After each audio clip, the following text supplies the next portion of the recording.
Good morning student, my name is Harpreet singh. I am a lecturer of mechanical engineering department.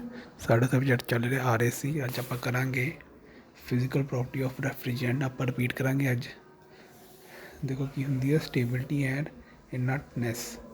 An ideal refrigerant should not decompose at any temperature normally encountered in the refrigerating system. It should not form higher boiling point liquids or solid substance through polymerization.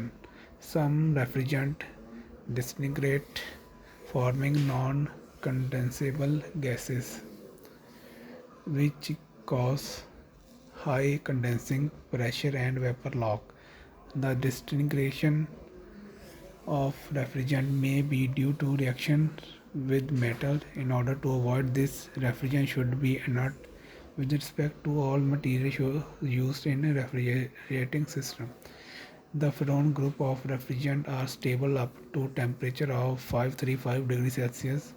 Above temperature, it decomposes and form corrosive and poisonous product. The freon refrigerants are not used with rubber gasket as it acts as a solvent with rubber. Since sulfur dioxide does not decompose below 1645 degrees Celsius, therefore it is one of the most stable refrigerants. Second है corrosive. Corrosive में जंग लगना. Corrosive is the corrosive property of a refrigerant must be taken into consideration while selecting the refrigerant. The freon group of refrigerant are non-corrosive with practically all metals. Ammonia is used only with iron steel. Ammonia ਜਿਹੜਾ use ਹੁੰਦਾ है iron steel ਨਾਲ use ਹੁੰਦਾ है.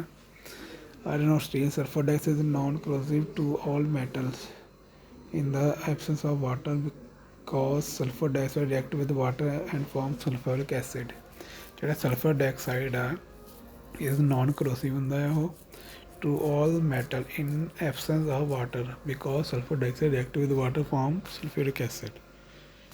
Viscosity. The refrigerant in liquid and vapor state should have low viscosity. The low viscosity of the refrigerant is desirable because the pressure drop in passing through liquid and suction lines are small. The heat transfer through the condenser and evaporator is improved at low viscosity.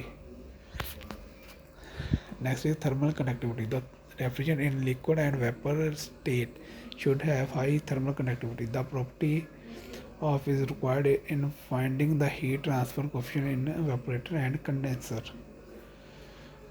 Dielectric strength. The dielectric strength of the refrigerant is imported in hermetically sealed units in which the electric motor is exposed to the refrigerant. The relative dielectric strength of the refrigerant is the ratio of the dielectric strength of nitrogen and the refrigerant vapor mixture to the dielectric strength of nitrogen at atmospheric pressure and room temperature. Leakage tendency.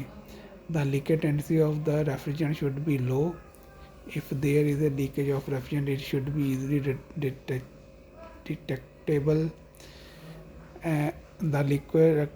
The leakage occur due to opening in the joint or flaw in the material used for construction. Since the fluorocarbon refrigerant are colorless, therefore their leakage will increase the operating cost. The ammonia leakage is easily detected due to the ingot odor. The leakage of the fluorocarbon refrigerant may be detected by soap solution, a light torch, an electronic leak detector. The latter is generally used in big refrigerant plants. The ammonia leakage is detected by using burnished sulfur candle, which is presence of ammonia form white forms of ammonium sulfide. Cost. The cost of the refrigerant is not so important in small refrigerant unit, but it is very important in high capacity refrigerating system like industry and commercial. The ammonia being the cheapest is widely used in large industry plants such as cold storage and ice plant. The refrigerant R22 is costlier than refrigerant R12. The cost of the losses due to the leakage is also important. Okay, thank you.